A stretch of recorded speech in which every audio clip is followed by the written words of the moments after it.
It is 7, but we will start a little bit late tonight. Let's see if anyone else turns up.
Just a few words from me to open this up. It's mostly procedural.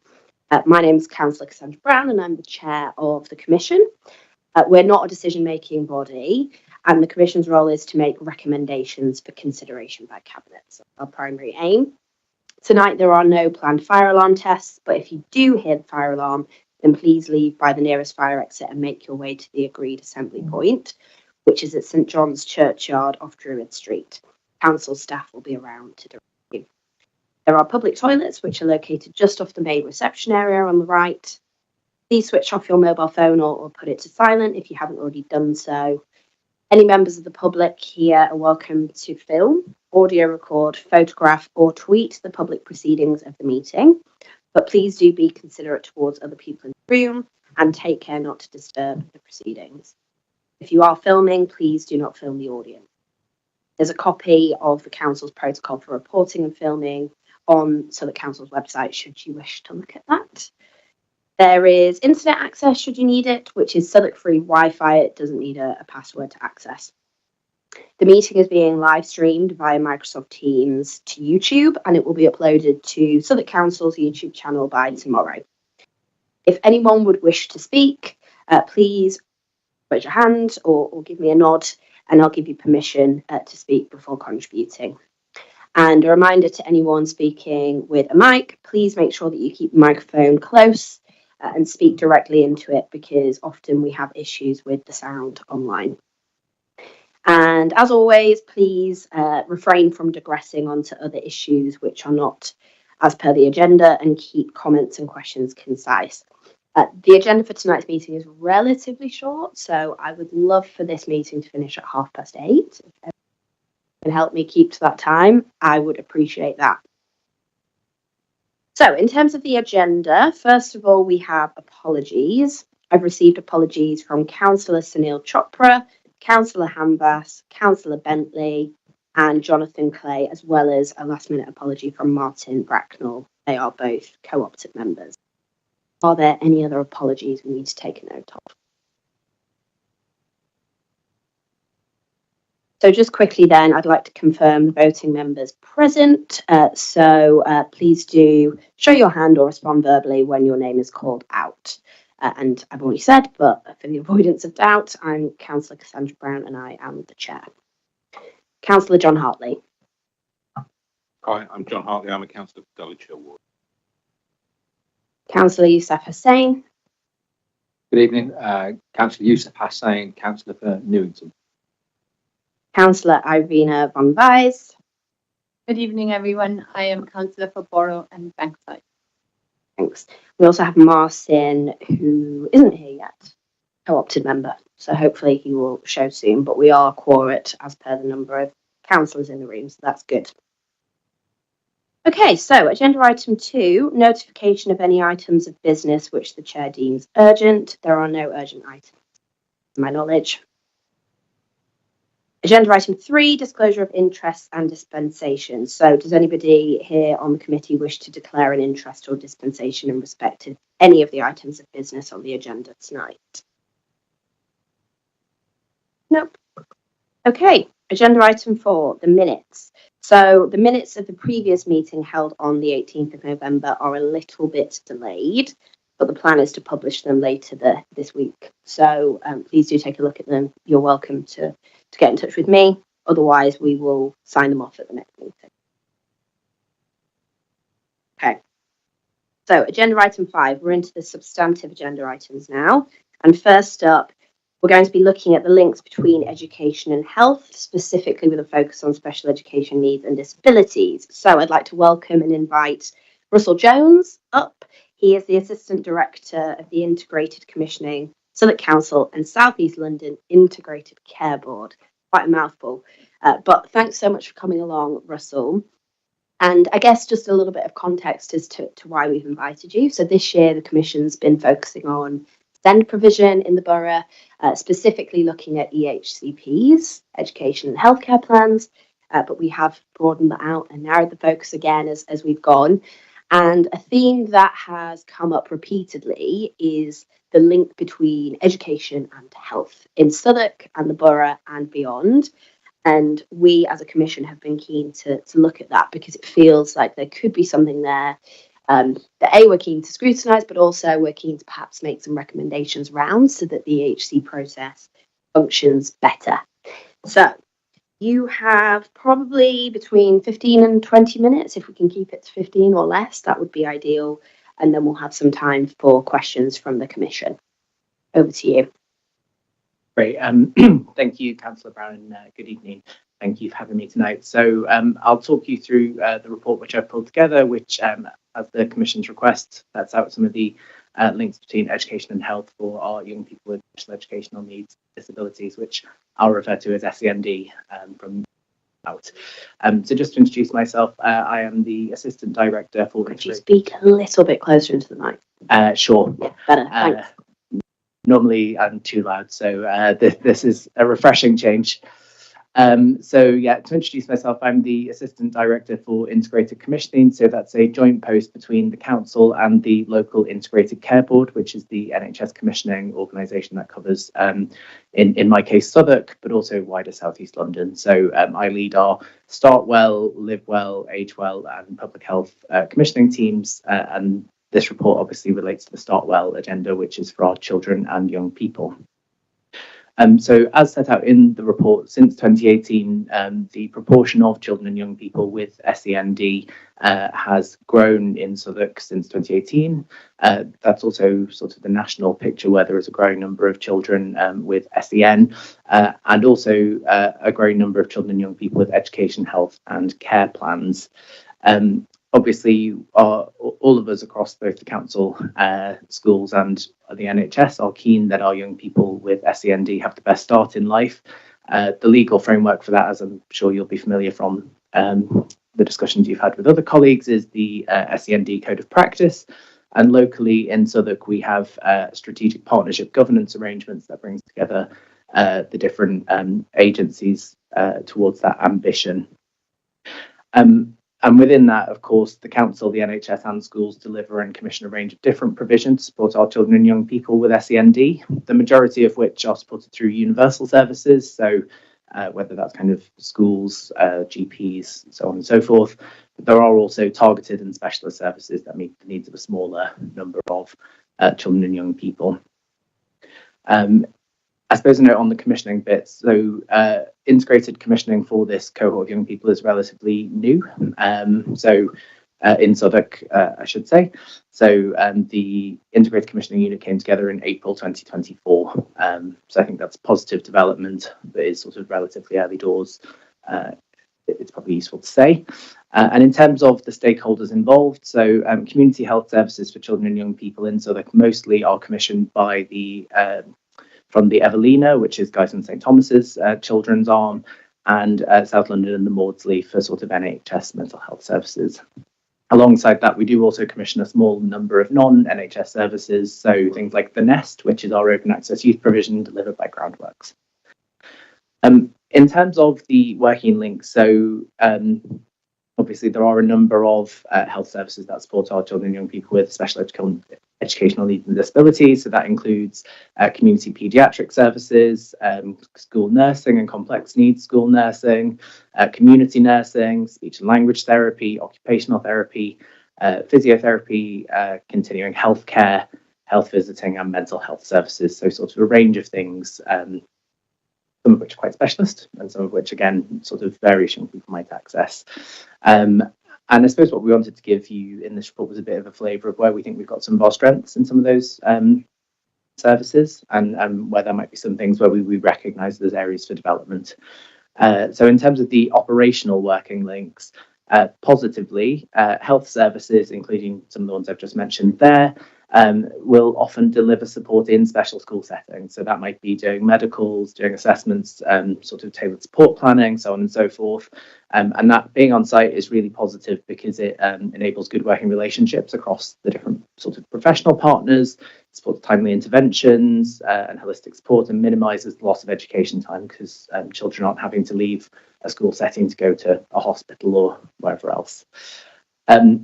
We think there's some strengths in terms of the training offer that health services deliver in education settings. So some examples, recently the community nursing services have done training for schools around managing medical devices.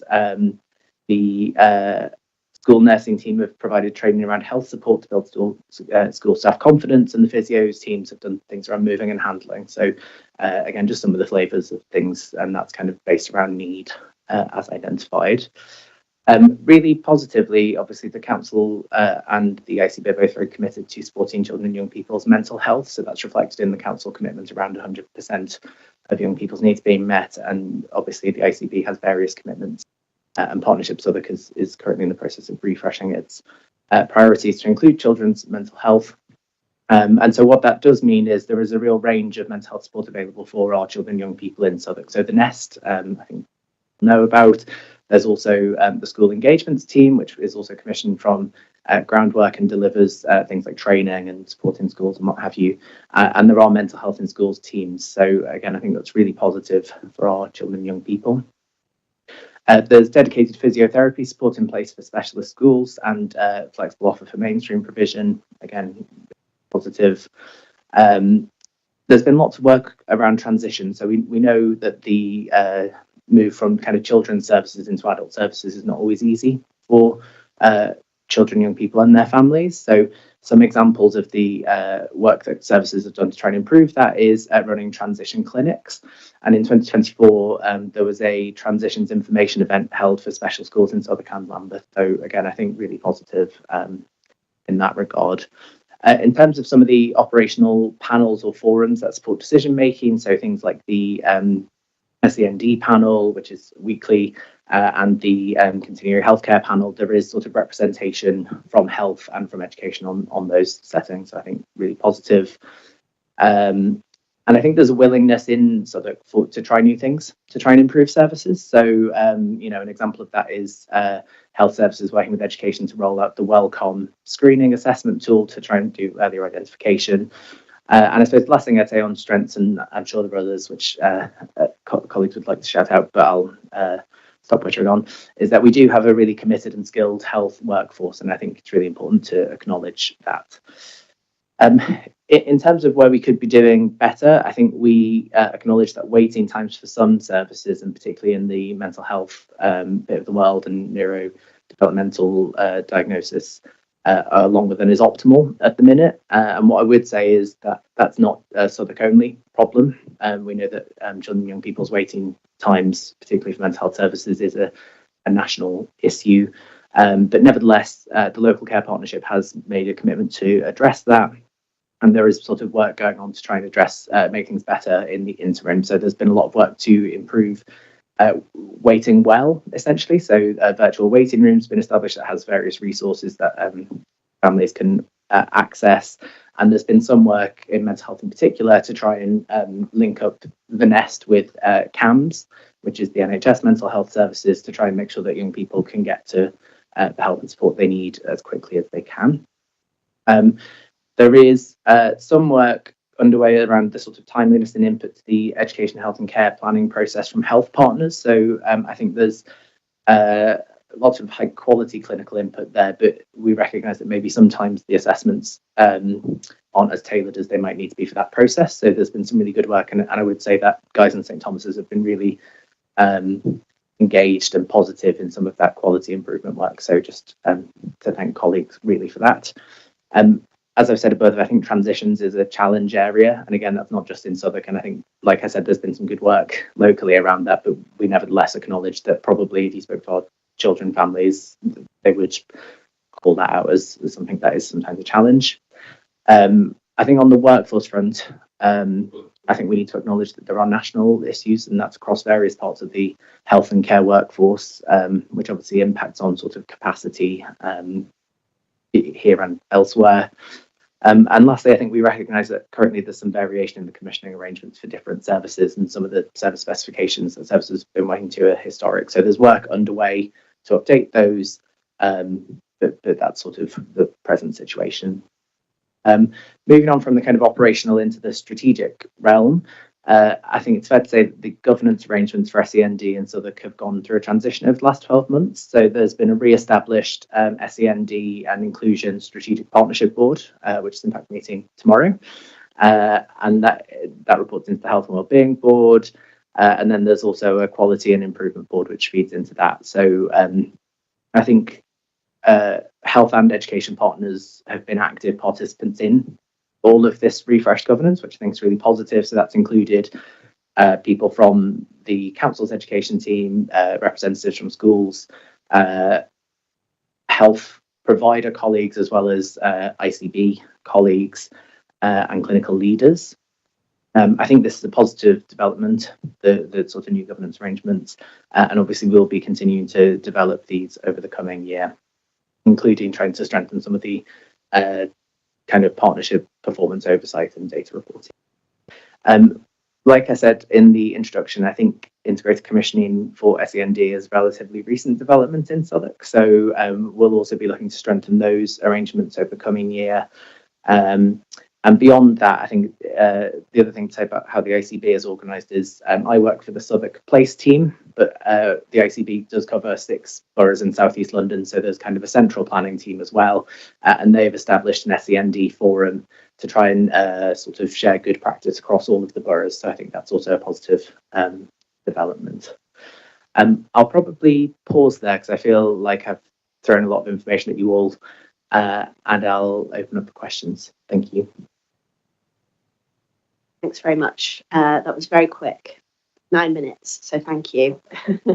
And really helpful. And I just wanted to say that I'm really pleased to see you come to this commission tonight, because I think often local authorities, sometimes Southwark is better than others, but often they exist in silos in terms of those different disciplinary teams. So it's really great to hear about how health and education are working together, and also for you to acknowledge some of the challenges. So thank you for that. Questions? Councillor Bombies. Thank you, Chair. Thank you very much, Russell, for this. A few questions, some of them informed by the very sad story of my best friend's daughter, who, not in this borough, actually in the neighbouring Lewisham, really fell through the net in many ways when first she wasn't diagnosed for a very long, at the age of 14, became severely anorexic, almost died, then had to wait for, I think, almost a year to get the right kind of therapy that she needed. Finally turned 18 to be told that from one day to another she could no longer receive free services, and from then on my friend, who was a single parent, had to pay something like £300 per session. So and I'm not implying that this is the case here, I'm just speaking from, you know, really the very sad experience of just one parent whom I happen to know. So the first question is, how do you assure that nobody falls through the net? In other words, that you do catch cases of particularly severe depression and anxiety early. Secondly, what is the average waiting time right now here in Southwark for the first diagnosis after the school or the parent notices behavioral changes or whatever? First diagnosis, and then from the diagnosis to the first therapy session, if talking therapy is prescribed. And then you mentioned the transition clinics. How do they work, and what de facto what happens once the patient turns 18 if they are, like my friend's daughter, in the middle of a therapy? And then finally, do we have in Southwark specialized clinics for eating disorders such as anorexia, or would children have to wait to be sent somewhere really far away, which was also my friend's experience? Sorry, these were a lot of questions. Apologies. Thanks. And I'd just like to follow up on that. So what I'm going to say is maybe a little bit contradictory to what I said before, but we're looking at health tonight, but I do also want to keep the lens of education very much included here. And I think Councillor Von Wies has raised some interesting points, which I'll also reflect on in the next item, around kind of diagnosis versus need when it comes to education and care plans, and how often I think there are children and families who kind of get trapped in that space where there's a feeling that there is an educational need, but often it's deemed that actually it's just a health need, and that's where it begins. So I'm not trying to change what you said in any way, but I think there's something there. Thank you. I'll try and answer your questions. Some of them I think I'll probably have to come back with a bit more detail on. So, firstly, just to say sorry to hear about your friend's daughter. That sounds like a very sad situation and a very stressful one for all concerned.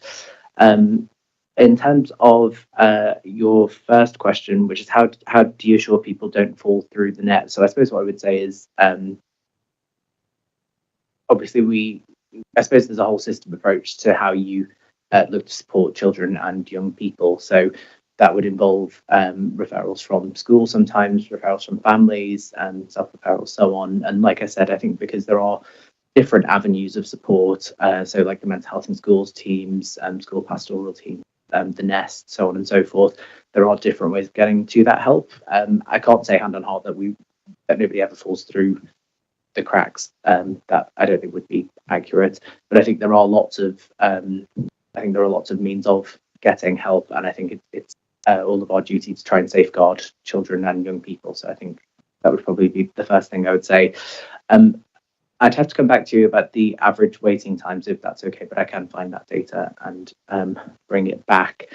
In terms of the specialised clinics for eating disorders, so SLAM does run an eating disorders clinic for children and young people, and that can who are registered to GPs in Bexley, Bromley, Croydon, Greenwich, Lambeth, Lewisham, or Southwark.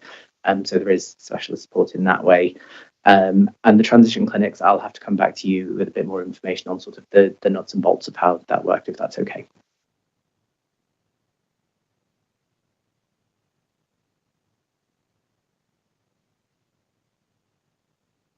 I look forward to the further information, notably on the transition, because that seems to be an acute problem. So thank you very much. Yeah, some more information that would be appreciated. Thank you. Councillor Hussain. Hi, Russell. Thanks so much for that summary of the report. So you mentioned that in terms of the integrated approach, that it's kind of relatively new within Southwark, April 24. So I just wanted, I'm quite curious in terms of, is there any areas of the country who have been doing that more for a while, as it were, in terms of the more integrated? And if so, is there any kind of good practice that we could learn from in terms of what they do well, in terms of sharing good practice? And also you mentioned on the sharing of good practice, you mentioned that as a borough, you kind of you share that good practice around. Just any examples of that to kind of bring that to life. Thank you. Yeah, so what I would say is commissioning and integrated commissioning is in slightly different places all over the country, and the NHS and over the last sort of 18 months has gone through another reorganisation of sorts. So first with the creation of the integrated care boards from what was clinical commissioning groups, and then secondly through the management cost reduction programme, which was a nationally mandated savings drive for ICBs to reduce their headcounts. And that's important context to say that essentially that's prompted lots of different areas to take very different approaches to integration. So in South East London, we've taken the opportunity to further integration. So in Southwark context, that's resulted in the appointment of a joint strategic director, Darren Summers, across the council and the ICB, and sort of further integration of posts within our structure, whereas other areas like North Central London divorced all of their joint commissioning arrangements. So what I would say is the picture is really varied across the country, and different places will have made those decisions for a whole host of different reasons. I think we're pleased with the direction of travel around integration here, and I think it has benefits for our residents. In terms of other places that have been doing it well, so what I would say is commissioners are part of lots of different networks in terms of sharing some of those learnings. So like I said, in South East London, there's a 6-borough approach, and there's particularly some learning from Greenwich, had a positive SEND inspection recently. So I know colleagues have been in touch with them to try and draw some learning from that. And then wider than that, there's things like nationally, the Association of Directors of Children's Services, and they have London branches, and so there's through those things. So, and I think what I would say is lots of areas are contending with similar challenges. So, yeah, and in terms of good learning in the SEND world, it's either Portsmouth or Plymouth, and I can never remember which one, but has had a really positive thing where they've tried to shift some of their support model away from diagnosis led towards more led. So I think that's kind of hot on presses, and people are thinking about that at the moment. But yeah, sort of we're always trying to look out and learn. Councillor Hartley. Thank you, Chair. And thanks for this report, and indeed your introduction to it. It's extremely helpful. I apologise for also focusing on the areas for development. I do acknowledge the strengths that are here, and in particular what you were highlighting in terms of a committed workforce. That's a great starting point. But as resources currently stand, you're talking about extra coordination to deal particularly with, I mean, the thing that we've been hearing about particularly is delays in assessments, particularly in the neurodevelopmental area. We've got extra coordination that you're taking to coordinate NHS and non-NHS services, so we are as efficient as possible. Then hopefully there'll be some other efficiencies breaking down by more effective strategic oversight in terms of the governance arrangement. But I think, could you hazard a guess for us what level of difference this will make to the current delay? because obviously at the moment it seems like a lot is hanging on children who are not being assessed in a very timely fashion, and then difficulties.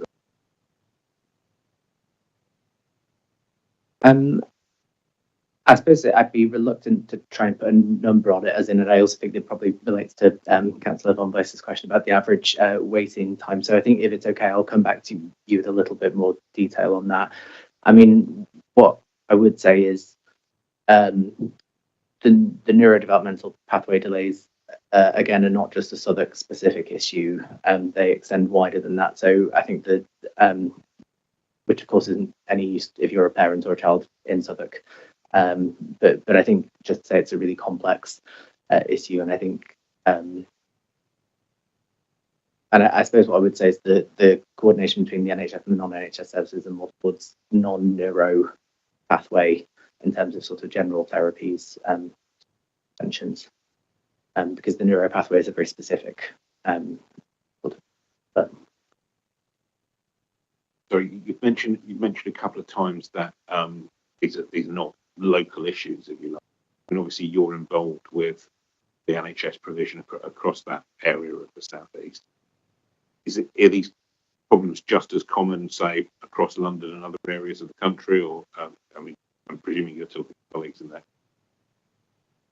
Yeah, so I think it's probably useful because we're talking about neuro and it sort of sounds really complex. What we're talking about is ADHD and autism assessments chiefly, and yes, so obviously there's been a big increase in diagnoses in that, both in children and in adults actually, and so yes, it's definitely being looked at kind of at lots of different layers, and yes, you would find a similar if you were in a different council elsewhere, you would have a similar report equivalent.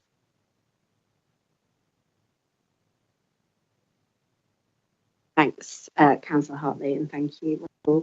That triggered another question for me actually, around kind of early intervention, because what we continue to hear about at this commission is that if there was a greater level of early intervention that was effective, then every other step in the process from there, I guess pressure would be relieved from it, essentially, is what I'm trying to say.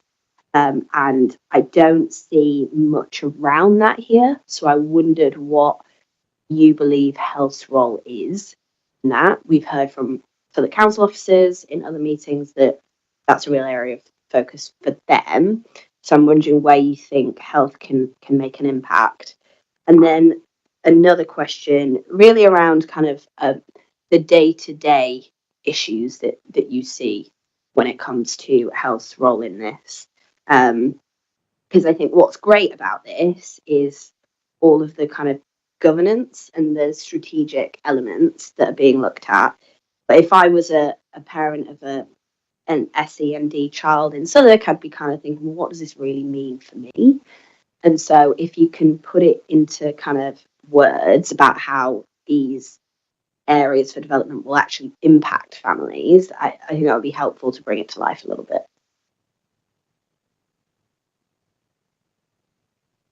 Yeah, so I think early intervention, obviously we recognise the value of it. I think there's often a tension between how do we meet kind of more acute needs versus how do we invest in kind of some of those early intervention opportunities. What I would say is I was in a meeting this week with the Evelina looking at how we're planning some of the investments in the very limited growth money we've got for this year. And one of those is looking at rolling out more speech and language interventions in early years. So I think that's a really positive development and speaks to some of that. And I think, again, what I would say is I think we probably need to look across what the council and the NHS are doing collectively. I think this is where some of the integrated commissioning lens can be really helpful. But obviously there is a lot. I suppose, again, we're early doors in that sort of process, but I think that is one of the opportunities. In terms of the day-to-day issues and the strategic impact, so I think the value of the kind of partnership arrangements at a strategic level is how do we create the conditions for that effective joint working operationally. So it's about how do you have the right leaders around the table to enable those decisions and look at sort of data across the partnership to see, what's going well and we should build on versus some of those areas where we need to drill down and maybe rethink some of the approach. So I think, yeah, I mean, and hopefully some of the operational links that I talked about earlier in the report to speak to some of people's experiences. But I think it's about how we have that golden thread between knowing what's going on the ground and sort of driving change at a strategic level. Thank you. And just one other question from me. There's a real focus on timeliness of bringing it back to EHCPs. And something I've been really struck by going through this process of scrutiny is perhaps the lack of focus on other aspects of that process. It seems like the Department of Education is quite hung up on timeliness as the only factor that's really being assessed, when actually quality is so important. And I think given all of the steps that officers have to go in order to seek information from health and other partners in order to produce an EHCP at the end that's relevant, I'm just interested in your perspective on that, in terms of where you think the council can make improvements, or even indeed lobby the Department of Education to look at things beyond just timeliness. I suppose what I'd say is that locally there is a working group, for example, between Integrated Commissioning and Guy's and St Thomas's, which is looking at, for example, the input into the education, health and care planning process, and some of that's looking at what information is put forward and how that's most usefully part of the process. But I think locally we are, timeliness is of course priority, but I think quality is something we're also looking at there. I would say I'll leave the political lobbying to yourselves, but I do agree that timeliness is important. But if we're not producing what's right, then it can't be the sole focus. But as to the how and the what, I'll leave that to yourselves. Thank you. Commission members, anything else you'd like to dig into? No. Okay, thanks. Well, I feel we've got a good flavour of the kind of the governance perspective here, which is reassuring to see, but there's certainly some more questions that we would be keen to get answers to. So Amit, I'm sure we'll be in touch to make sure we get that, and we'll bring that to another meeting. But thank you so much for taking time out of your evening to come along. We appreciate it. No, thank you for having me, and let me know what you need. Sure. Thank you. Okay. So we will move on, and we are ahead of time, which delights me immensely. So agenda item 6, and this is, I'm actually going to share an update tonight, which is around the EHCP assessment process. So I had the opportunity of spending a couple of hours with Anna Cheever, the Assistant Director of SEND in Southwark on Friday, and Rebecca Davies, the Head of Service Delivery for SEND. Given the work we've done on EHCPs this year, I was really keen to understand that process a little better and feed back to the Commission. I was also joined by a couple of members on the Commission, which was great. Neither of them are here, which is a shame, because I would have loved to have heard their reflections. But Martin and Jonathan, if you're watching this back at any point, thank you very much for coming along. And sorry that others couldn't make it. I realise it was relatively short notice in the end. But tonight what I'll do is I'll share, I guess, an overview of, firstly, my learnings from the session, some of the key takeaways I've had, and then also some recommendations that I'd like us as a commission to consider. So please do ask me any questions that you might have. As you know, I am not an expert in this subject. I'm here to scrutinise it and help improve the process around EHCPs and SEND provision in the borough. So I'll do my best to really give an overview of what I heard. Just going to get this on my screen. Oh, in fact, I'm struggling. I'm going to turn around. Here we go. So I should also point out that you have, or should have, a couple of documents here in front of you. So first of all, there is a timeline sheet, and this is an example of the EHCP process timeline that officers go through. And it's quite interesting to see. There's a lot on there, as to be expected. And then on the right-hand side, the timeline, which we'll talk about a little more as we go through the presentation. But I think the first thing to say really is that I was struck by just how much is in here from the point of view of seeking advice from many, many different actors within the process. And tied to that is the timeline. So the statutory timeline is 20 weeks. That's set by the government. And really that is quite high pressure for local authorities to commit to. So when I made the point earlier around quality versus timeliness, I think there's really something in that Southwark needs to take stock of and perhaps think about how we can influence changing that. So moving on to, I guess, the process review on the next page and some of the key takeaways. We started by thinking through kind of and if you can move the slide on, that would be really helpful. We started by thinking through, I guess, really why there has been such an increase in need. And there were a few things discussed, and a lot of them were kind of reminiscent of what we've heard at this commission previously. And I've listed some of them here. So for many children, I guess in the last sort of 5 to 10 years, a lot has changed. So in the home, there's a real blurring of home life and work life for parents working from home, which of course increased during and following COVID. And also an increase in device usage. And I found this quite interesting because we heard from a head teacher in Southwark at a previous commission who noted the links between what he's seeing around kind of issues such as ADHD in schools and device usage at home, including social media. And that did attract some comments from Southwark News, actually, which was quite interesting to see. It was cited as being perhaps a little bit controversial, but actually what I'm hearing is that there is research and studies to suggest that there is a real causal link there. Another factor which is closely tied to that is the increase in homework requirements that are digital. And so again, children and families are spending a lot more time on screens than perhaps they might used to have. Of course, the COVID pandemic and its impact and less time spent in human interactions, all of these kinds of things, there is a sense within the council that they are increasing the need. A few things I've noted around decision-making panels, which I found helpful to hear, given other things we've heard at the Commission previously: complex needs panel and joint funding panel. So there is some activity happening around decision-making, which brings together the different actors within the council, which was good to hear.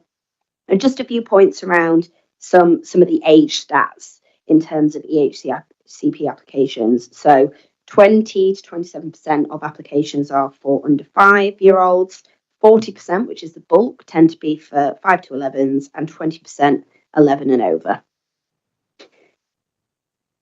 Another point that I heard kind of loud and clear, which I think links back a little bit to Russell's overview tonight, is that often there is a confusion around what is really an EHCP for, as opposed to what it isn't for.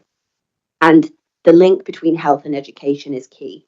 So what I'm hearing is examples of perhaps families with children who have a real health issue, but actually that health issue doesn't have a knock-on impact on education. But because of the strain on health services, often parents feel the need to go through the EHCP process because it's just something they can get a hold of and do. Whereas actually they need more support from health perhaps than education, which I found quite interesting.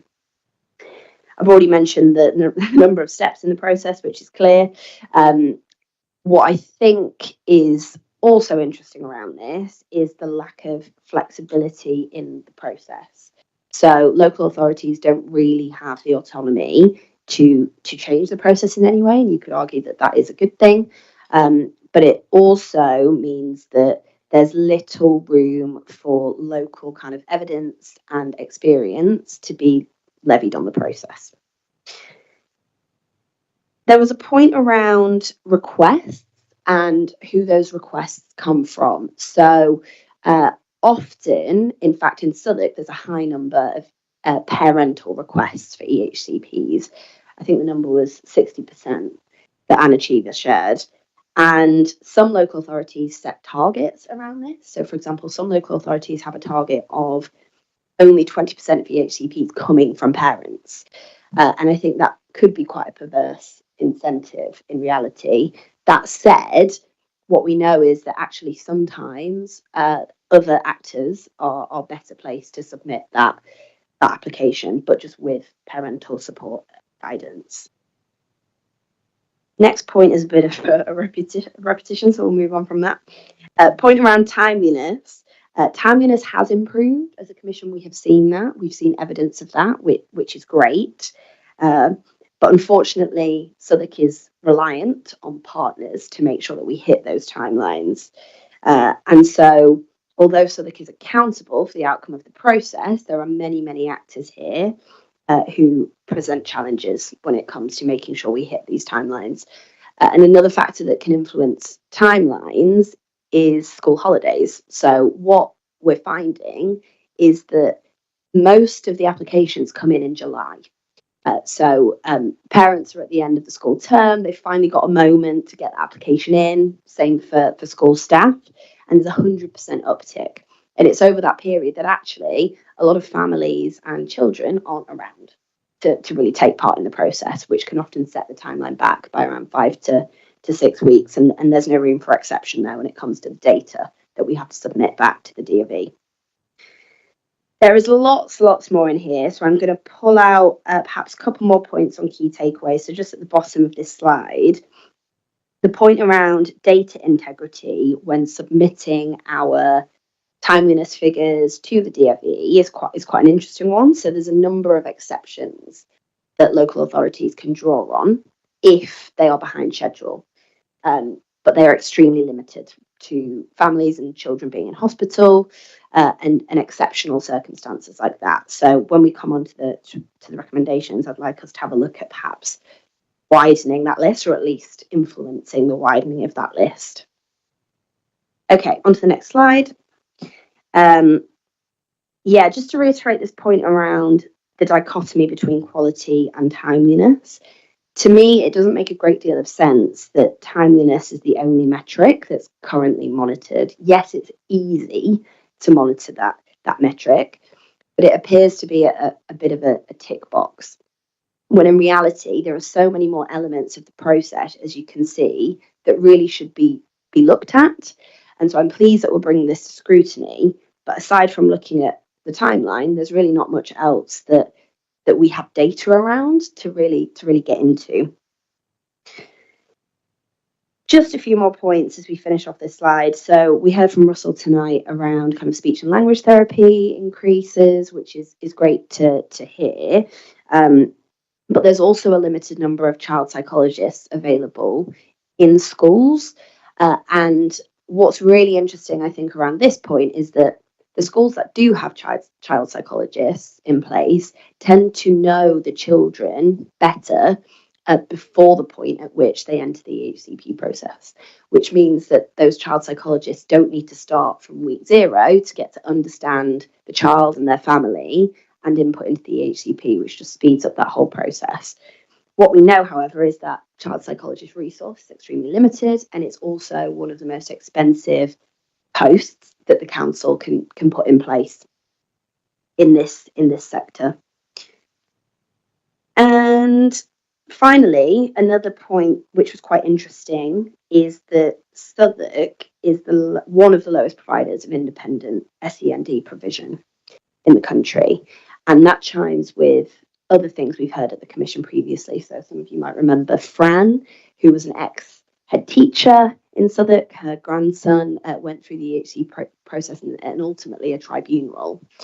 And she was making comments around the fact that her grandson and so many of his peers at school come from Southwark, but are placed in a SEND school out of borough. And therefore the council is funding those children's travel and everything else, when actually it would be a lot more cost effective to bring that service in borough. Of course, there's other implications there, which we'll come on to, but yeah, it was interesting to hear that. I'll pause there because I've been talking for a while. In a moment, I'm going to come on to some of the recommendations that I'd like us to talk through. Again, acknowledging that I am not an expert in the subject and I'm just reporting back on what I heard and observed. Does anyone have any questions? Thank you. Yeah. Thank you, Chair. If I may, I'm not an expert either. I was just wondering if there is any demographics on, for example, children from migrant and refugee backgrounds, children whose home language is not English, where presumably it is even harder to diagnose whether, for example, language development is the norm or lagging behind simply because, there is no English spoken at home, and also whether we've seen impact from, for example, Ukrainian refugees who are, who may suffer from post-traumatic stress disorder. Thanks. Yeah, I think that's a great question. I don't know the answer to that, but it's certainly something that we should get an answer to.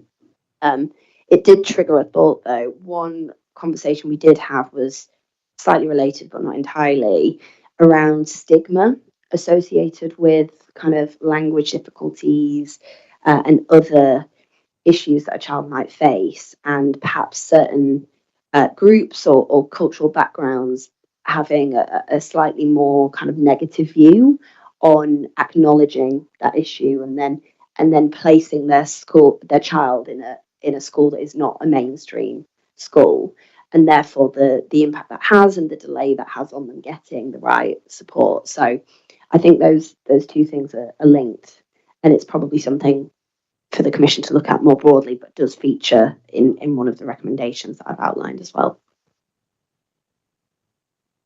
Okay, all right. So, Councillor Hartley, come in.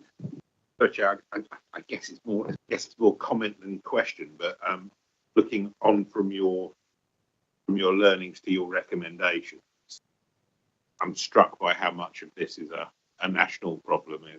Sort of evidence that the evidence we've heard in previous Commission meetings has all been that this is a problem we're experiencing, that other places in London are experiencing, and like Councillor Von Beese, we've all got examples from friends and family around the country of people who are in similar situations. What a nice thing it would be if we were in a situation where the state as a whole could easily increase resources, where there's obviously a bigger problem now, or in reality we're recognising a problem that's all been there, that was very recognised in the past. And struck by the fact that a lot of the evidence we've seen in recent commissions is that this is a pressure area for children now, pressure area for adults now as well being analysed. That's a whole process that simply wasn't taking place in previous things. So the fact that there's such a squeeze on resources on educational psychologists shouldn't be a surprise to us. I gave Russell some difficult questions which I didn't think I was going to figure out, and sure enough didn't. But I don't think we can assume that the efficiencies that have been described in terms of people working better together is going to give us much more capacity. In terms of some of your recommendations, I would agree with you. It would be nice if the government were looking at more timeliness. It's easy for us to understand why timeliness is what they're looking at, because it's an easy one to assess, and they can very easily look at standards between different authorities. But if we're all under this pressure, looking at how the process goes forward and making that argument, I guess, for greater investment overall has got to be the way forward. So I think broadly, I'm in agreement with the recommendations that you've laid out here. Seems like a sensible solution to what we're looking at. What a pity that those resources might be a while coming. Thanks, Councillor Hartley. Yes, I agree. And I was struck by, in the previous agenda item, how much focus there is on these boards and operational activity. And that's why I asked the question around, well, what does that mean for families in the day-to-day? Because I'm struggling to get a grip on that.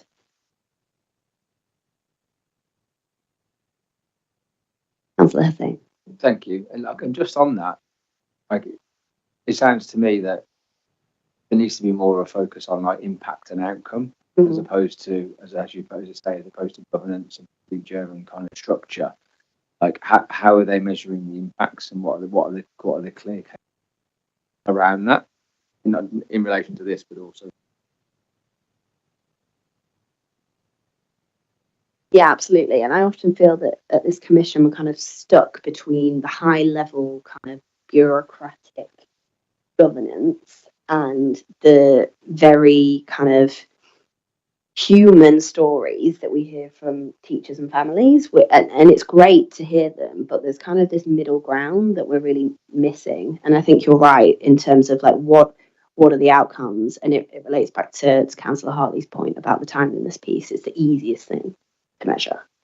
We're not really measuring much else. Okay, well, you can see the recommendations in the rest of the slide deck. I will just touch on a few specifically, because I think there are a few things that we can do in Southwark as well as influencing the national picture. And first of all is around Southwark's capital strategy. And I'm struck by how little emphasis there is on SEND provision within that. We've heard before, and I mentioned it earlier, that we don't have a great deal of SEND provision within the borough. And so I think something that this commission could look at in future is the strategy, and really looking at where the gaps are when it comes to provision for children with SEND.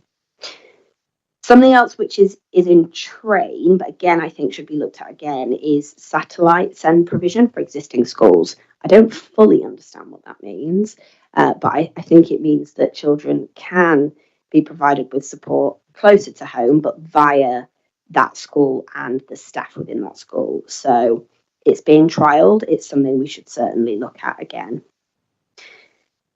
A few other points of note around speech and language on the last penultimate slide, I think. So right now there isn't a universal offer for speech and language therapy in schools, and it appears that there isn't really a joint funding approach to much of these things. And I think if health and education were to really do something tangible together, then a joint funding model around all of these resources that are needed is something that could perhaps be looked at. I recognise that the national funding picture for the NHS is bleak, but all that we hear is that early intervention is key in preventing some of these issues further down the line. So I do think it's something that the Cabinet should be looking at in terms of how can we leverage existing health resources across the borough and across London to fund some of these things that are actually going to drive efficiencies in years to come. And linked to that is really around Southwark's digital transformation strategy. And we heard about that at Overview and Scrutiny Commission recently. There's a real appetite from within Children's Services for the EHCP process to be brought into that strategy. It's probably not the first thing that the council thinks about when they think about where can we transform digitally. But right now, it's a ton of paperwork, and there's so many applications and clearly a huge backlog still, even though it's improved, that I do think some work around digital could probably help increase efficiency there as well.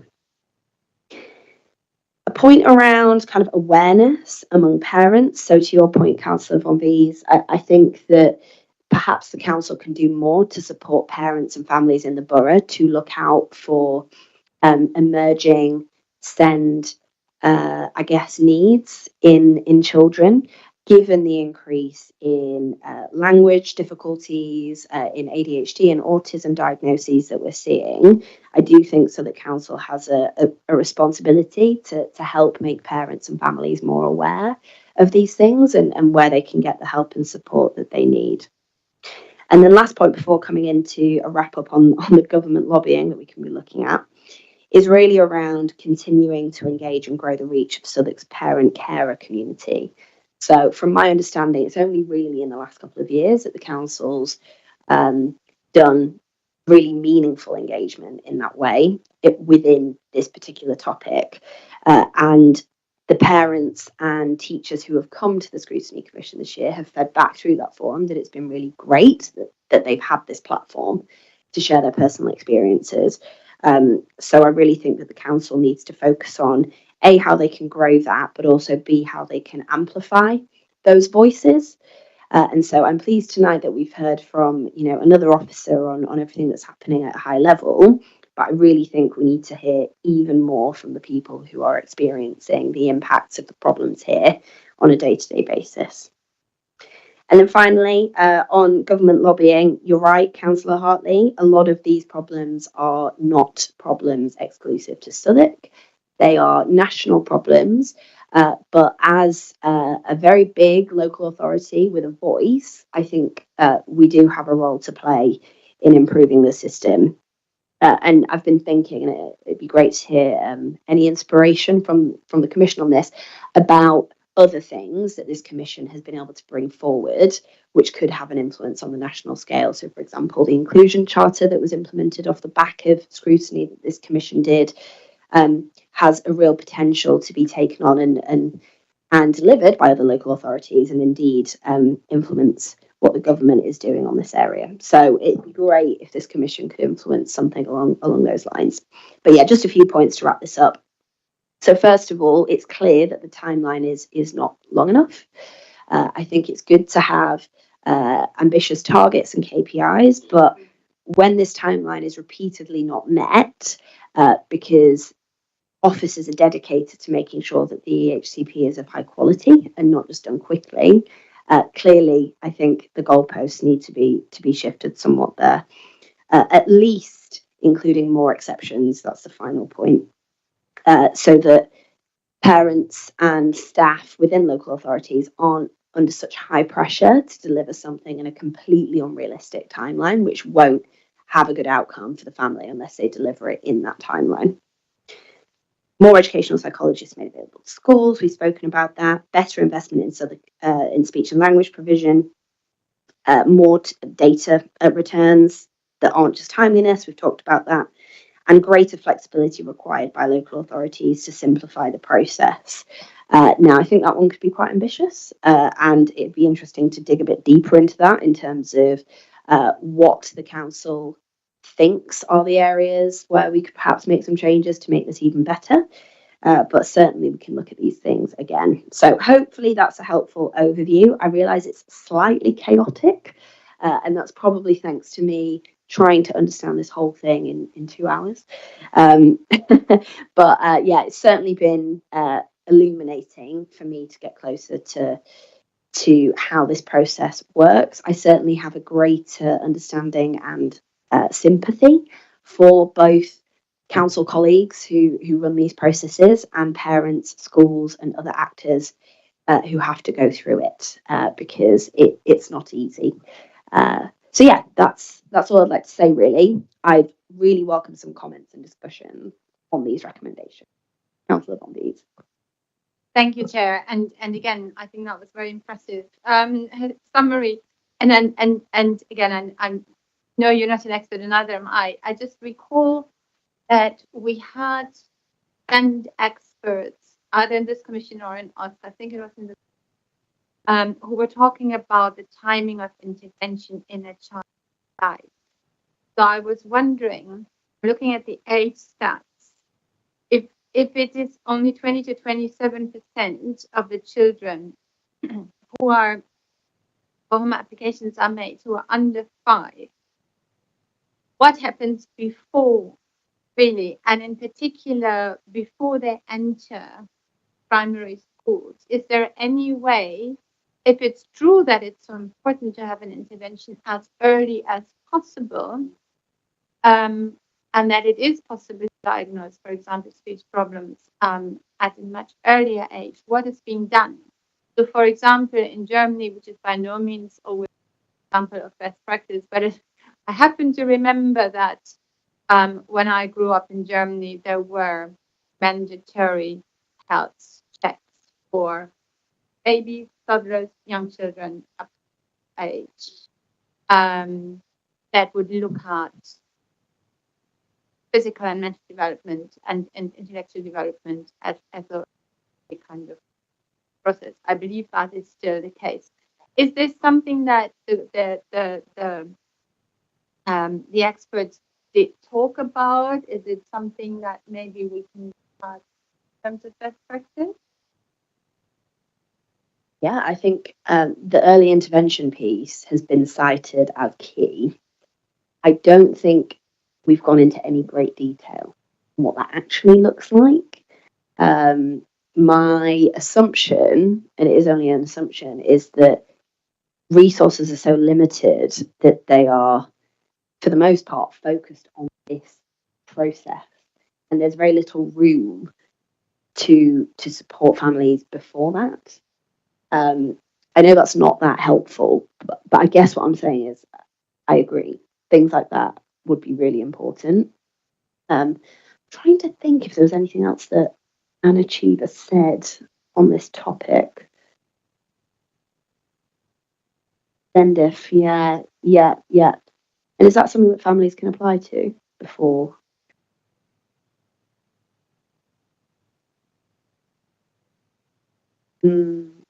Yeah. Yeah, so funding opportunities, but of course, do parents know about those? How do they find out about them? And I guess in that case, the onus is on the parents again, isn't it? So I think it's really difficult. I do think the awareness piece is important. If in the meeting rooms of Tooley Street we're able to say where we think the issues are, then why aren't we communicating that to families too? We have got experts. Yes, we're limited on resource, but there's a lot of expertise within children's services. We've seen that at these commissions, and I think we should be passing that on to parents who spend all day every day with their little ones. So yeah, it's not a very helpful answer, but it's a conversation I think we should continue. Councillor Hartley. Thanks, Chair. I just wanted to highlight one of the recommendations that you've got here about improving communications to schools and the benefits of schools getting the EHCP. About Irina's previous comment, whether we ought to be making that about schools, nurseries, health visitors, all effective bits of the state that are engaging with children. And it does strike me that we haven't discussed the very high number of parental referrals to the EHCP process and not responding to that with this recommendation. The previous report we saw was very clear, and I think other respondents have been clear in the past that these levels of need tend to follow deprivation fairly closely, certainly in Southwark.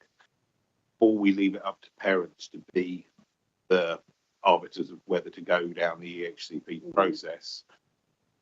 They're skewing it so that parents who have the skills to engage with the bureaucratic process are a step ahead of those who don't, despite the fact that all of those parents will want the best outcome for their children. So the more that we can do to have the process, the institutions involved in kicking off the process, better for the average child, even though obviously if you're a parent and you hear about this process, whether your child really needs it or not, and clearly most of the children involved in the process do, but whether or not that's the case, there's no downside other than waiting to put your child into this process to try and get more support. So if you're a parent who's worried about your child, there's no individual reason to say, well, hang on, maybe there's a better route for my child, unless it's suggested. At the moment, the institutions are quite reactive and leaving it to the parents to be proactive. But anything we can do to shift that balance, I think. Yeah, I think they're really important points. Well, I think it is a little bit of a shame we haven't had any officers here tonight from that department. But I wonder if at the next meeting it's worth having Anna come back and we can look at some of those stats around who is submitting the applications, because we didn't dig into detail, but I was certainly struck by that figure being so high, 60% of parental applications, other authorities trying to drive that down, but perhaps a feeling in Southwark that that's not necessarily the best route. So I'm slightly confused about that and kind of what direction Southwark should be going in. One thing I did hear anecdotally in that meeting is parents feeding back via the parents forum that sometimes they will go to schools and say, perhaps you can submit this, and then the parents getting feedback and, oh no, you can do that. So I'm not sure how we can really help that, but certainly we should dig into it a little bit more. That I was able to share some of that with you. I'm sure officers and Councillor Ali, Cabinet Member for this brief, will correct me on anything, but hopefully everything in there is accurate and is all in good faith when it comes to how we want to improve EHCPs in Southwark. Okay, so agenda item 7, Cabinet response to scrutiny recommendations from last year's commission, so 2023 to 24. This item is really just to note the Cabinet response to scrutiny recommendations from that commission, mostly around 2 areas. So first of all, school amalgamations and closures. Obviously, we saw a lot of that last year after falling school rolls and other factors. And also recommendations around community wealth building and youth employment. So those recommendations have already gone to Cabinet and they've responded. But if there is anything in there that you would like to question or query, then please do raise it and we can make sure that gets back to Cabinet.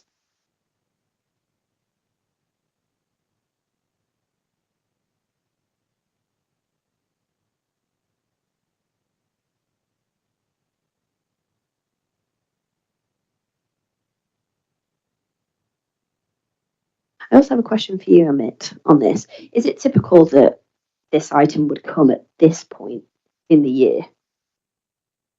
So usually it's about, they have 8 weeks. Right. So what happened this year was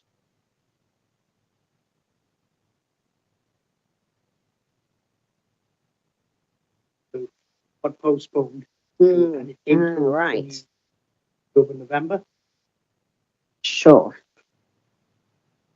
So normally, if we have recommendations going out in, let's say, for the first meeting of the council year, June, July, we should get a response back.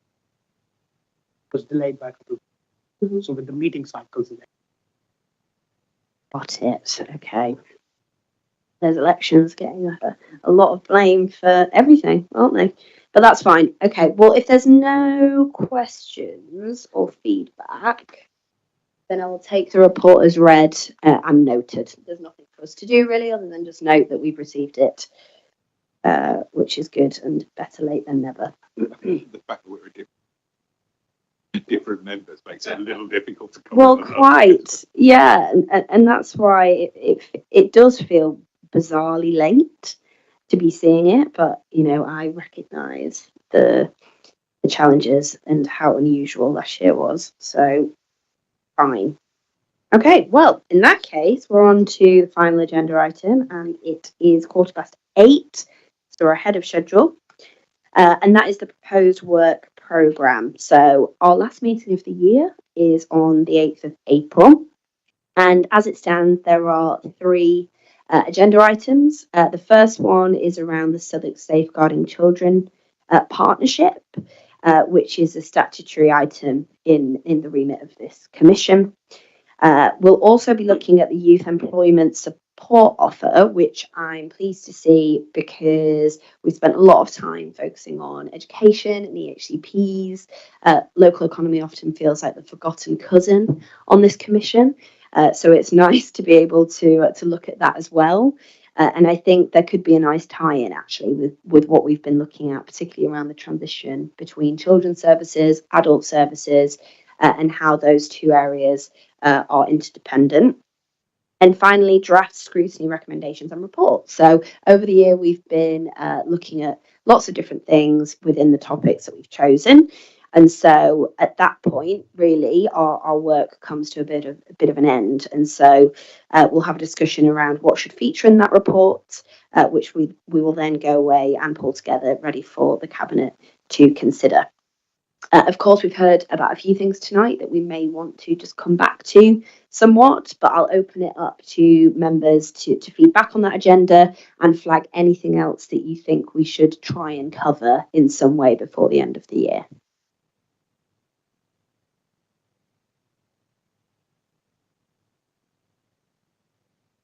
Okay, fine. I do think looking at the application kind of avenues and the stats around that would be quite interesting, because I don't have a good grip on that and whether one of our recommendations should be looking at kind of targets around that, which can help families and the process. So yeah, perhaps just a short report from the Children's Services team just to give us that clarity. Okay, well, unless there's any other business, we'll close the meeting. All right, thank you, everyone. Thank you. No worries.